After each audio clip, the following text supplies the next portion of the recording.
Buenos días. La palabra de hoy se llama Jesús el profeta.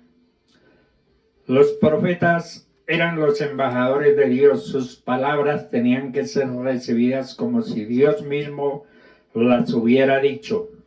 El Espíritu Santo también inspiró a los profetas para que proclamaran correctamente los pensamientos de Dios y sus intenciones en respuesta a la gente de Israel. De esta manera, Dios aseguró que todos sus profetas siempre hablarán con autoridad y verdad cuando le representan a Él. Las palabras de los profetas las tomamos seriamente porque ellos hablaban en el nombre de Dios.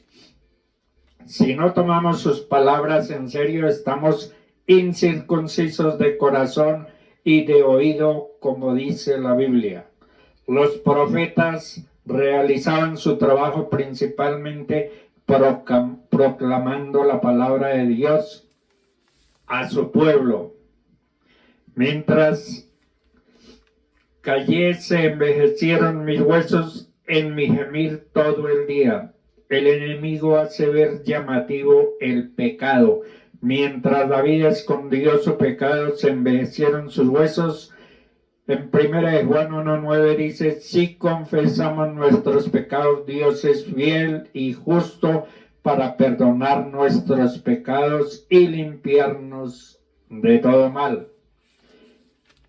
Cuando escuchamos la palabra profeta, se tiende a pensar en alguien que hace predicciones acerca del futuro, pero aunque es verdad que los profetas bíblicos a veces predecían el futuro, ese no era el propósito principal de su ministerio. Los profetas de Dios eran sus embajadores. Su trabajo era explicar los pactos de Dios y animar a su pueblo y serle fiel. Cuando los cristianos pensamos acerca de Jesús como nuestro profeta, es importante recordar que a lo largo de su historia bíblica hubo cientos de profetas del Señor, pero no fueron iguales a Jesús en poder y en autoridad. Los verdaderos profetas fueron llamados por Dios, les fue dada la palabra de Dios para decírsela a la gente. Demostraron su lealtad a Dios al hablar en el nombre de acuerdo a sus mandamientos.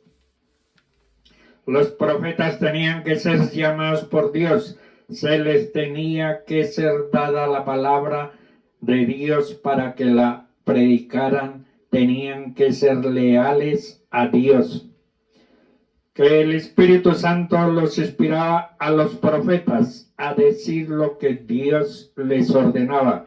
En 1 de Pedro 1, del 20 al 21 dice: ninguna profecía de la Escritura es de interpretación privada, porque nunca la profecía fue traída por voluntad humana, sino que los santos hombres de Dios hablaron siendo inspirados por el Espíritu Santo. Los discípulos convivieron con Jesús varios años. Al principio no sabían verdaderamente quién era Él. Hasta después de su resurrección comprendieron completamente quién era Jesús.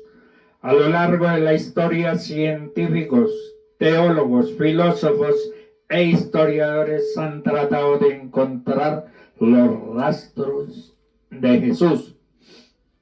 Aceidad quiere decir existir por sí mismo, es decir, Jesús existió, existe y existirá por toda la eternidad. No son las investigaciones científicas históricas las que van a determinar quién es Jesús.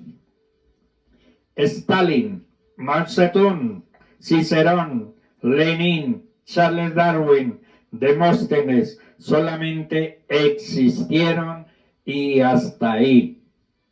Casi nadie lo recuerda. Como cristianos y como hijos de Dios, que hemos puesto nuestra fe en Cristo Jesús, lo que la palabra de Dios nos revela es suficiente para creer en Él. Algunos por su autoridad decían que era Juan el Bautista que había resucitado, otros que por el poder y milagros decían que era Elías o algunos de los profetas antiguos. Muchas por su sabiduría le llamaban rabí, es decir, maestro. Rabí, maestro de las escuelas galileas. Algunos lo llegaron a reconocer como el Mesías prometido en la Escritura. Andrés, hermano de Pedro, lo llamaba el Mesías. Natanael o Bartolomé lo llamó Hijo de Dios y Rey de Israel. Pedro lo llamó el Cristo, Hijo del Dios viviente. Marta, hermana de Lázaro, y María, sus amigos amados de Betania, lo llamó el Cristo, el Hijo de Dios que ha venido al mundo. El Padre Celestial dijo de Jesús, y Jesús después que fue bautizado subió luego del agua, y aquí los cielos le fueron abiertos. Jesús dijo de sí mismo, Jesús afirmó que él y el Padre eran uno solo. Jesús afirmó que Él es el único camino para llegar al Padre Celestial. Jesús afirmó que Él era el Mesías, el Cristo. Jesús dijo delante del sumo sacerdote que Él era el Cristo, el Hijo de Dios. Jesús nos dice que Él es el Alfa y la Omega, el principio y el fin, el Todopoderoso. Los demonios dijeron de Jesús, le llamaron Hijo de Dios. Los demonios sabían que Él era el Cristo. La palabra de Dios nos enseña que Jesús es Dios. Nos enseñan que Jesús es el Creador. Nos enseñan que Él permitió que le adoraran. Jesús también permitió que le llamaran Dios. Jesús es el ungido de Dios para llevar a cabo su plan redentor para la humanidad caída en el pecado. Los judíos ungían a las personas para desarrollar tareas, funciones o ministerios, es decir, que Él es el ungido porque es sacerdote, porque es profeta y porque es el rey.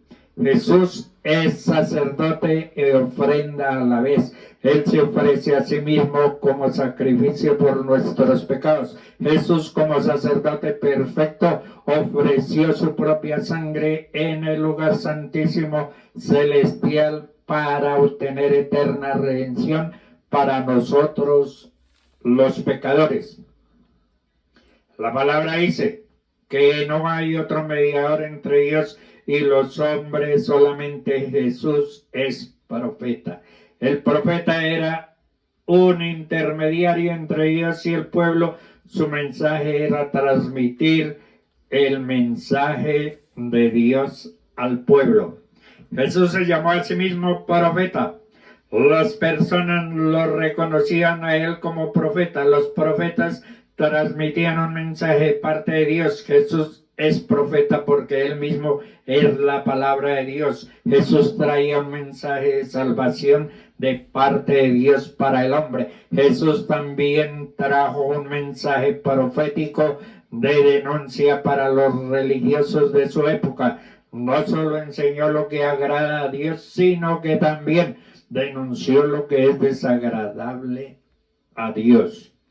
Él profetizó lo que vendría sobre Jerusalén por su rechazo al mensaje de Dios. Para ellos tenemos que comprender que el reino de los cielos se ha acercado porque el rey, ese reino vino a este mundo.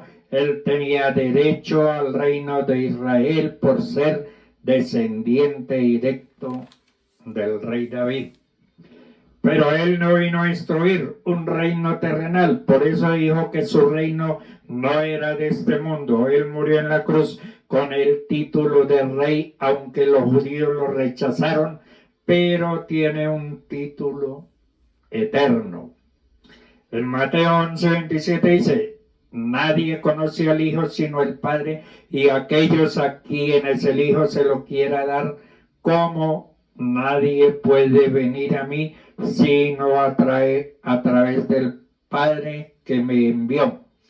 Conocer a Jesús no es algo meramente mental, es algo que hay que experimentar. Es fácil conocer a Jesús intelectualmente porque la religión y la misma sociedad nos lo han enseñado. Pero esto no es lo que Dios quiere para nosotros. Dios quiere que le conozcamos a profundidad, en intimidad, y esto solo es posible a través de un encuentro personal y de una relación personal con Jesús. Pablo comprendió esta necesidad y dijo que todo lo que tenía por basura a fin de conocerle y el poder de su resurrección y la participación de sus padecimientos, llegando a ser semejante a él en su muerte. Para poderlo conocer en intimidad, hemos de morir con él y experimentar y compartir su vida de resurrección, no solamente en doctrina, sino en la práctica. Tiene que haber un día cuando morimos a todo lo que somos en la carne. Si no morimos con él, no podemos resucitar con él. Llegamos a conocerle participándonos y sus padecimientos. En estos padecimientos llegamos a conocerle mejor. Aprendemos a vivir como él y tenemos comunión con él, teniendo experiencias semejantes a las suyas. Pablo en la cárcel vivió la experiencia de Jesús cuando él fue prendido y pasó la noche como preso con falsas acusaciones. Vino como Cristo cuando vivió como Cristo, cuando fue acusado falsamente, cuando sus amigos le abandonaron. Experimentó como Cristo cuando pasó por el abandono de sus discípulos al pasar hambre y sed. Comprendió a Cristo cuando pasó por lo mismo. En los intentos contra su vida vivió lo mismo que su Señor. No importa las experiencias difíciles que tengamos que pasar en este conocimiento íntimo del Señor, porque Pablo también nos enseña que cuando somos partícipes de sus sufrimientos y su muerte, también viene sobre nosotros el poder de su resurrección. Este poder nos dará las fuerzas necesarias para levantarnos, sea cual sea nuestra dificultad. Solo 3 días en la tumba, al tercer día resucitó. Sus sufrimientos tienen fecha de caducidad, porque el poder que levantó a Cristo también nos levantará del lugar en que nos encontramos. Si Jesús es la cabeza de la iglesia, Él es quien tiene la autoridad sobre ella, así también es el principio, o sea, el creador quien dio origen a todas las cosas. Además, es el primogénito, el más importante, él con mayor autoridad y poder entre los muertos. Tanto era su poder que ni la muerte lo pudo retener. Si Jesús tiene el primer lugar en la iglesia y en la creación, Él también debe tener el primer lugar en nuestras vidas. Jesús se encontraba con sus discípulos de una aldea a otra y un día se dispuso a pasar el mar de Galilea cerca de Capernaum. Y yendo por el camino, un escriba se acerca a Jesús. Dice Lucas 9:57, Señor, te seguiría donde quiera que vayas. Este hombre, al ver multitudes siguiendo a Jesús, al ver el entusiasmo de los seguidores de Jesús, le dice que lo seguiría a cualquier lugar donde vaya. Hoy hacen falta personas que se comprometan y quieran seguir a Jesús a donde quieran que Él vaya. Voluntariamente se está ofreciendo para seguir a Jesús. Esta era la tarea más ardua, que ya debía dejar todo e irse con Jesús por las tierras de Judea, Galilea, Samaria y todo lugar donde estaba Jesús. Se convertiría en un seguidor de Jesús de tiempo completo, sin saber dónde dormiría, ni saber qué comería y qué vestiría. Se trataba de una gran decisión. Jesús, siendo el Dios Todopoderoso, creador de todo, dueño de todo, durante su estancia sobre la tierra, llevaba una vida peregrina, mas el Hijo del Hombre no tiene dónde recostar su cabeza. Dios les bendiga.